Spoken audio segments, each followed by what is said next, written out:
Hello बच्चों, मैं संजय कुमार निमेश।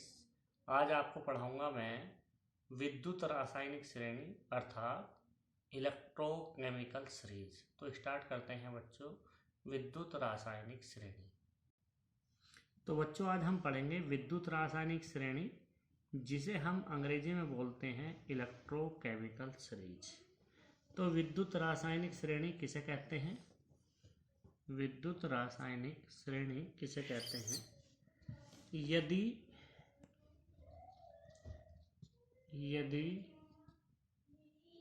विभिन्न धातुओं का मतलब many metals,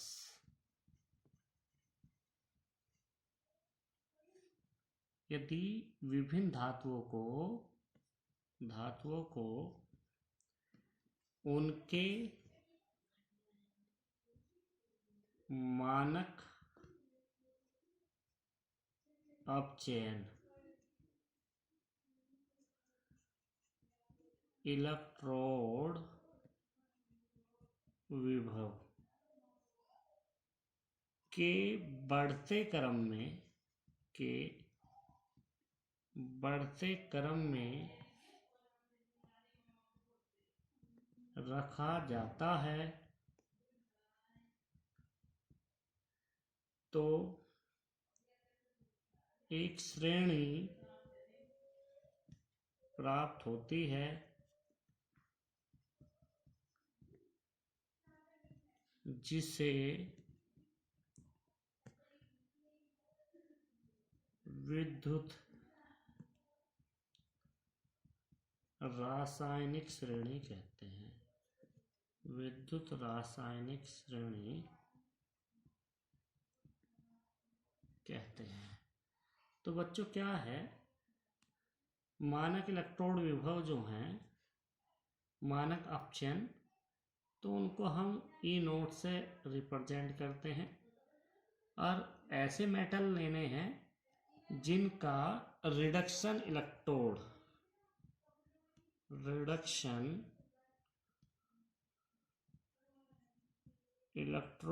potential,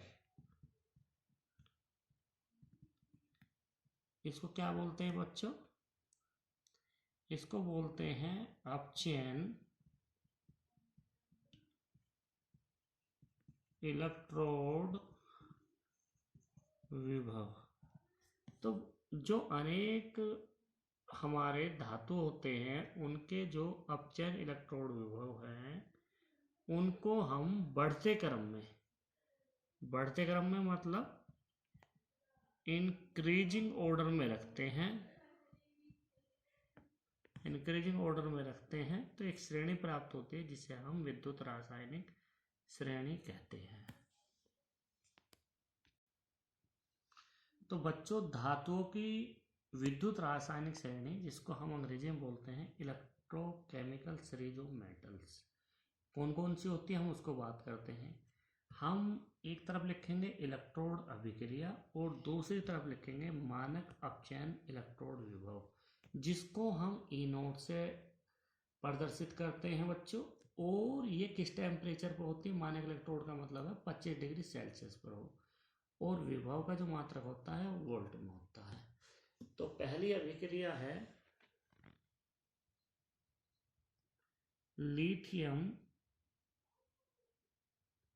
plus 1 electron ग्रहण करके Li बनाता है, लिथियम बनाता है, जिसका इलेक्ट्रोड विभव -3.04 वोल्ट। तो इनके जो मान है मानक अपचयन इलेक्ट्रोड विभव के, वो वोल्ट में है। दूसरी रिएक्शन है इलेक्ट्रोड विभव की, पोटेशियम आयन 1 इलेक्ट्रॉन ग्रहण करके। तो ये जो है सारे रिएक्शन रिडक्शन वाली हैं, अपचयन वाली हैं। तो बनाता है K पोटेशियम, तो जिसका मान है -2.92 वोल्ट में। तो सारी वैल्यू वोल्ट में लिखी जाएगी। तीसरी अभिक्रिया है बेरिलियम 2 इलेक्ट्रॉन ग्रहण करके Ba बनाता है बेरिलियम, जिसकी वैल्यू -2.90 है। इसी तरह से स्ट्रोंशियम 2 इलेक्ट्रॉन ग्रहण करके बच्चों Sr बनाता है, जिसकी वैल्यू -K2.89 है। कैल्शियम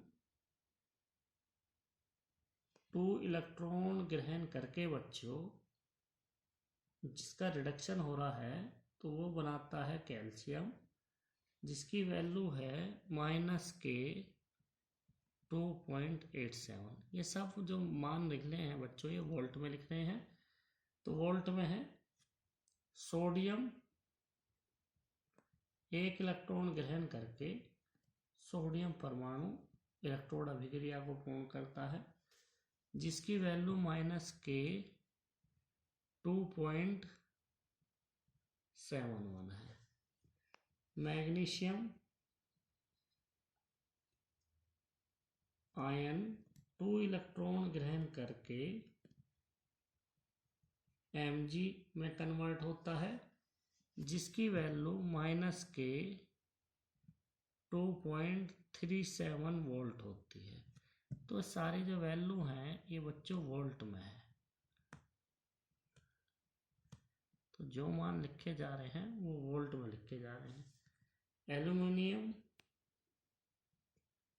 आयन 3 इलेक्ट्रॉन ग्रहण करके एल्यूमिनियम बनाता है, जिसका मानक अपचयन इलेक्ट्रोड विभव -K1.36 वोल्ट होता है बच्चों। इसी तरह से मैग्नीज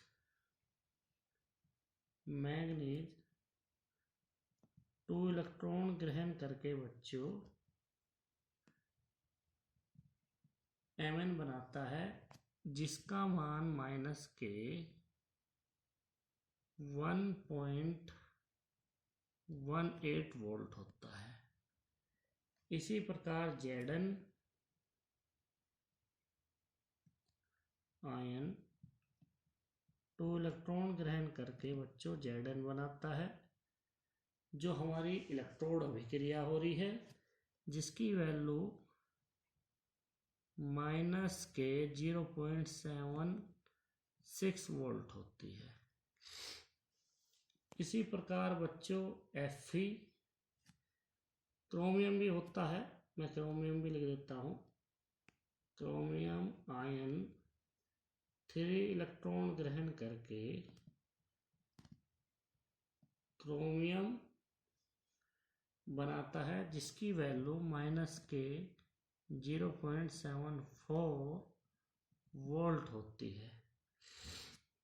इसी प्रकार आयरन Fe2+ आयन 2 इलेक्ट्रॉन ग्रहण करके Fe बनाता है, जिसका मान 0.44 वोल्ट होता है। इसी तरह से बच्चों कैडमियम 2 इलेक्ट्रॉन ग्रहण करके Cd इलेक्ट्रोड अभिक्रिया को पूर्ण करता है, जिसका मान -K0.40 वोल्ट होता है। इसी तरह से कोबाल्ट आयन 2 इलेक्ट्रॉन ग्रहण करके कोबाल्ट आयन को कन्वर्ट करके कोबाल्ट में कन्वर्ट कर देता है, जो इलेक्ट्रोड अभिक्रिया पूर्ण होती है। इसकी वैल्यू -K0.27 वोल्ट होती है। निखिल आयन 2 इलेक्ट्रॉन ग्रहण करके निकिल में कन्वर्ट हो जाता है, जिसकी वैल्यू -K0.25 वोल्ट होती है। इसी प्रकार Sn 2 इलेक्ट्रॉन ग्रहण करके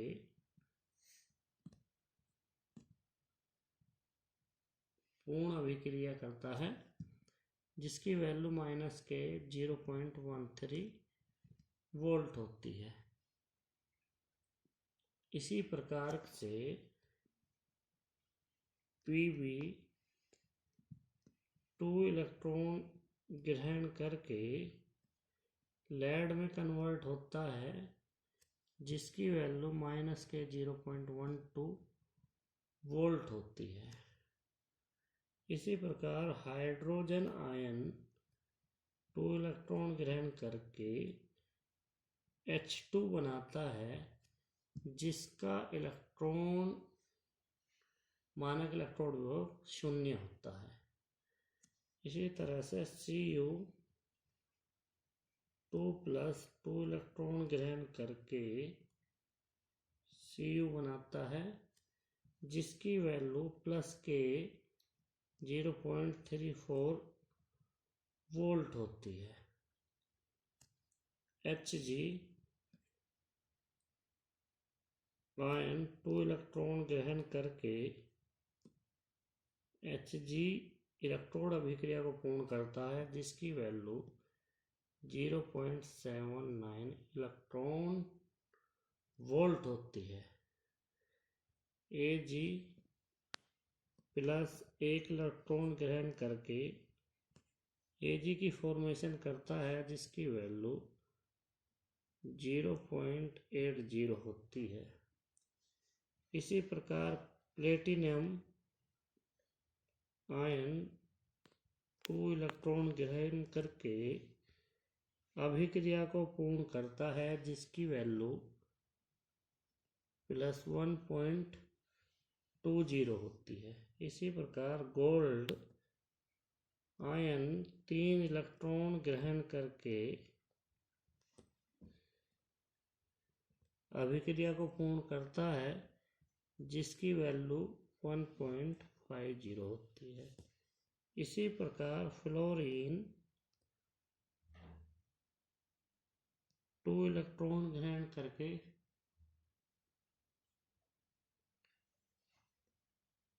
F बनाता है, जिसकी वैल्यू के 2.87 वोल्ट होती है।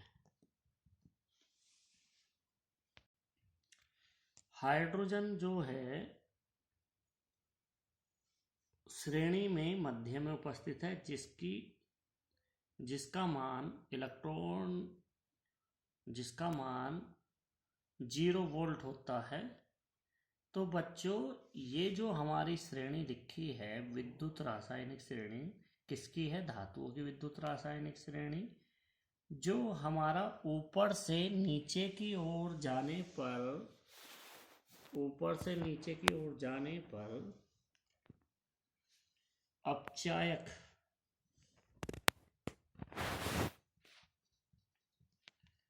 गुण घटता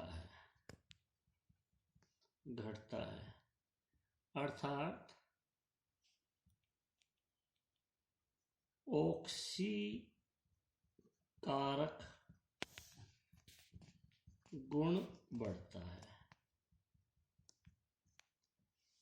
तो इसमें हमारा जो फ्लोरीन है, फ्लोरीन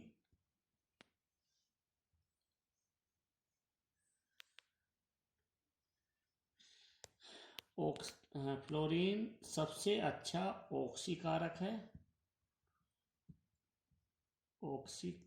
है, जिसका मान के 2.87 है। और विद्युत रासायनिक श्रेणी में लिथियम हमारा सबसे अच्छा अपचायक है। तो बच्चों, ऊपर से नीचे की ओर जाने पर ऑक्सीकारक गुण बढ़ता है, परंतु अपचायक गुण घटता है। परंतु ऊपर से नीचे की ओर जाने पर अपचायक गुण बढ़ता है, अपचायक गुण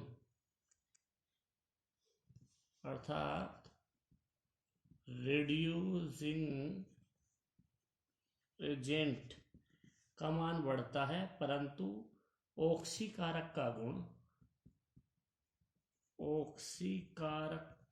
गुण घटता है। इसका ऑक्सीकारक का मान घटता है, लेकिन अपचायक गुण का मान बढ़ता है। तो जितना अपचायक का मान बढ़ेगा बच्चों, तो हम विद्युत रासायनिक श्रेणी में ऊपर की ओर होंगे, और जितना ही हमारा ऑक्सीकारक गुण बढ़ता है, तो हम हाइड्रोजन से नीचे की ओर की बातें करते हैं। धातुओं की इलेक्ट्रॉन त्यागने की प्रवृत्ति अधिक होती है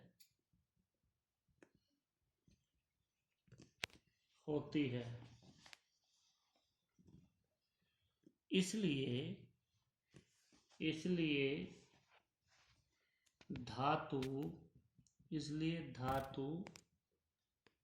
अधिक प्रबल अपचायक होता है, अर्थात मानक इलेक्ट्रोड विभव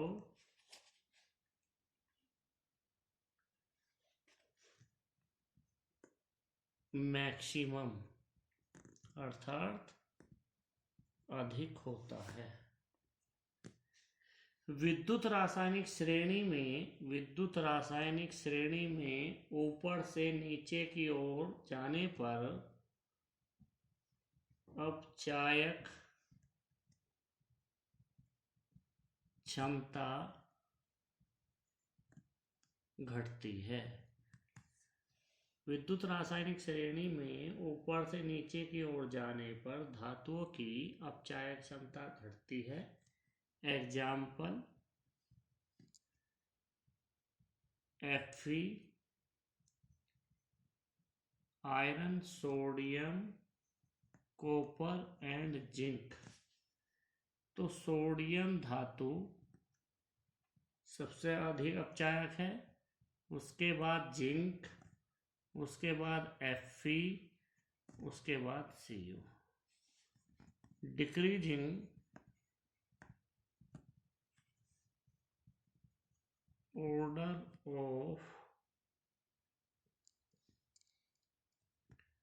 डिक्रीजिंग ऑर्डर अर्थात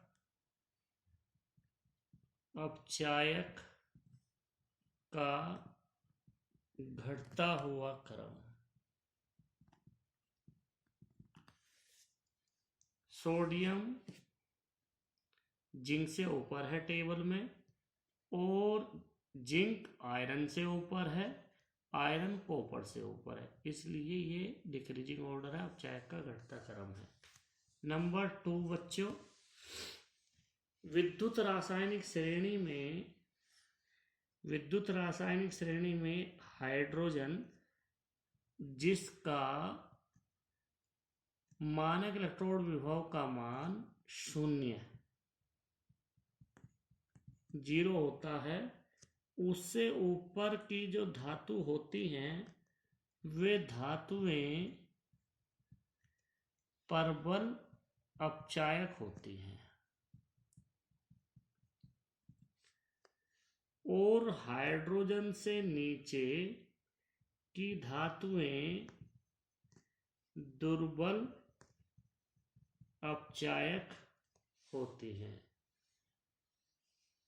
नंबर 3 बच्चों, विद्युत रासायनिक श्रेणी में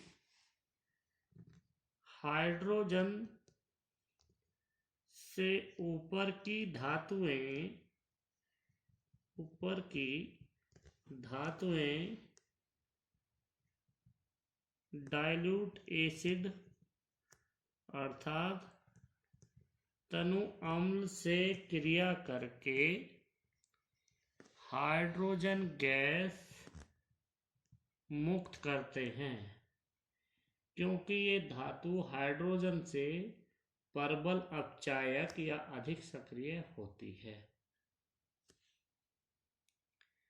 तो नीचे की धातुएं, हाइड्रोजन से नीचे की धातुएं तनु अम्ल से अभिक्रिया करके हाइड्रोजन गैस मुक्त नहीं करती हैं, मुक्त नहीं करती हैं।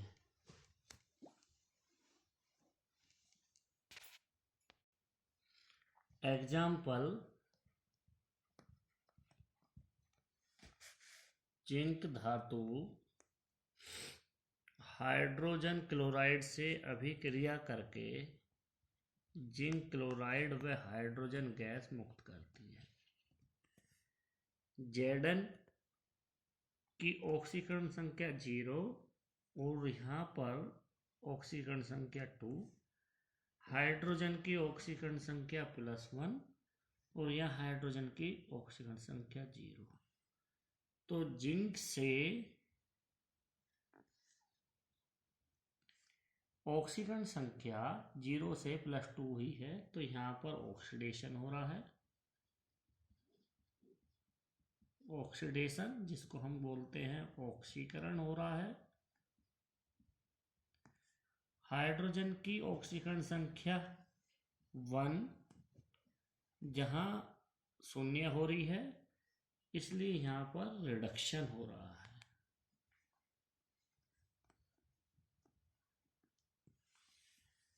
तो बच्चों, एग्जाम्पल नंबर 2,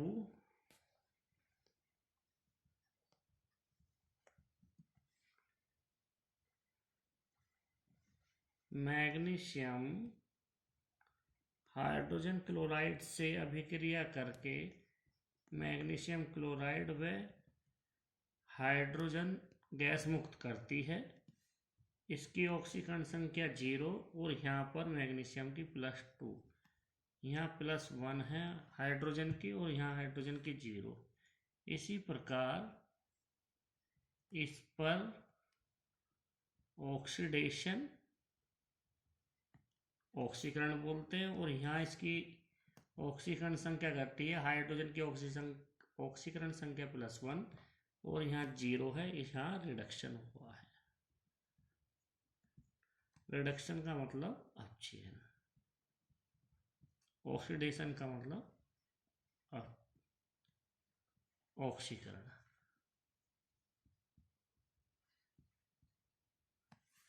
इसी प्रकार बच्चों, जो धातुएं हाइड्रोजन से नीचे होती हैं वो हाइड्रोजन गैस मुक्त नहीं करती हैं, अर्थात जो ऑक्सीडेशन होता है वो एनोड पर रिएक्शन करता है और जो रिडक्शन पर अभिक्रिया होती है वो कैथोड पर रिएक्शन करती है। परंतु Cu + H2SO4 CuSO4 + H2 ये रिएक्शन नहीं होती है, क्योंकि कॉपर जो है हाइड्रोजन से नीचे है। और हम इसका जो देखते हैं बच्चों, Cu का ऑक्सीडेशन हो रहा है, अर्थात एनोड पर रिएक्शन हो रही है, और यहाँ पर बच्चों रिडक्शन हो रहा है। रिडक्शन का मतलब बच्चों कैथोड पर रिएक्शन हो रही है, इसलिए अभिक्रिया नहीं करती है, जबकि हमारा यहाँ एनोड पर रिएक्शन नहीं होनी चाहिए। नंबर 4, जिस धातु का मानक इलेक्ट्रोड विभव, जिस धातु का मानक इलेक्ट्रोड विभव जिसको हम बोलते हैं स्टैंडर्ड इलेक्ट्रोड पोटेंशियल, जितना अधिक, जितना अधिक ऋणात्मक होगा या कम धनात्मक होगा, वह धातु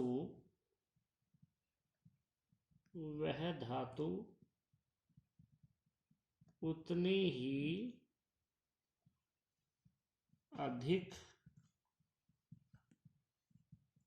विद्युतीय होती है। विद्युत रासायनिक श्रेणी में धन विद्युतीय लक्षण ऊपर से नीचे की ओर जाने पर घटता है। बच्चों, जो हमारा विद्युत रासायनिक श्रेणी में धन विद्युतीय लक्षण नीचे की ओर घटता है। एग्जाम्पल, हमने धातु मानी ABCD, जिसका मानक इलेक्ट्रोड विभव, जिसको E0 से प्रदर्शित करते हैं, प्लस 0.80 है, 0.76 माइनस 0.12 और प्लस 0.34, ये वोल्ट में दिया हुआ है बच्चों। तो धन विद्युतीय लक्षण, धातुओं का धन विद्युतीय लक्षण हमारा धातु BCDA, जिसका हमारा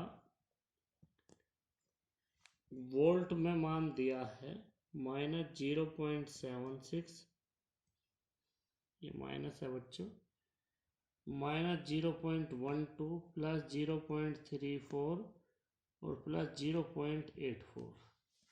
तो बच्चों, ये जो हमारा है धन विद्युतीय लक्षण का घटने का क्रम है। धन विद्युतीय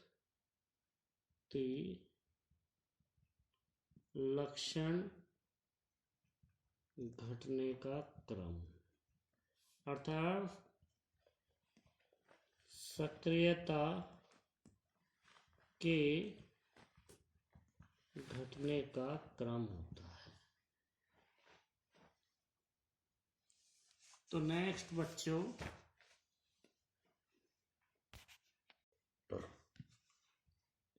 जो खुद से चलने वाली सेल होती है, उसका EMF ग्रेटर देन 0, मतलब उसका मान 0 से अधिक होता है। इसका मतलब क्या है? EMF कैसे निकालते हैं? E0 सेल बराबर E0 cathode minus E0 anode. यदि हम कैथोड में से एनोड का मान घटाते हैं, कैथोड का मतलब अपचायक गुण, तो E0 सेल की जो वैल्यू होती है वो ग्रेटर देन होती है 0 से।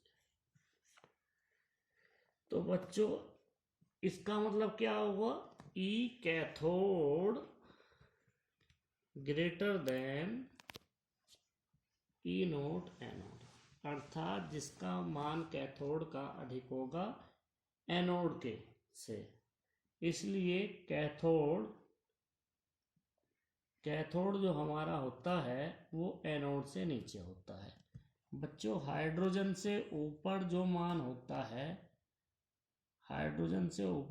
होता है वो एनोड पर प्रदर्शित करता है, और नीचे जो होता है, सबसे नीचे क्या है? फ्लोरीन, वो कैथोड पर निर्भर करता है। तो अपचायक गुण जो हमारा कैथोड पर जो होता है, ऑक्सीकारक गुण जो फ्लोरीन है, और एनोड पर हमारा लिथियम सबसे अधिक मजबूत है। एग्जाम्पल, कॉपर और जिंक का हमें सेल बनाना है बच्चों, तो कॉपर हमारा क्या काम करेगा? कैथोड का और जिंक क्या काम करेगा हमारा? एनोड का। एनोड कहाँ होता है? अर्थात एनोड पर ऑक्सीडेशन होता है। ऑक्सीडेशन का मतलब ऑक्सीकरण। और कैथोड पर बच्चों हमारा रिडक्शन अर्थात अपचयन। तो नीचे वाले जो होते हैं हाइड्रोजन से, वो कैथोड, और हाइड्रोजन से ऊपर वाले एनोड बनाते हैं। तो इस प्रकार बच्चों ये लेक्चर समाप्त हुआ। जिन बच्चों ने अभी तक वीडियो को लाइक सब्सक्राइब नहीं किया है, वो वीडियो को देखें, लाइक और सब्सक्राइब जरूर करें। ठीक बच्चों, नेक्स्ट वीडियो के साथ मिलते हैं। ओके बच्चों, बाय।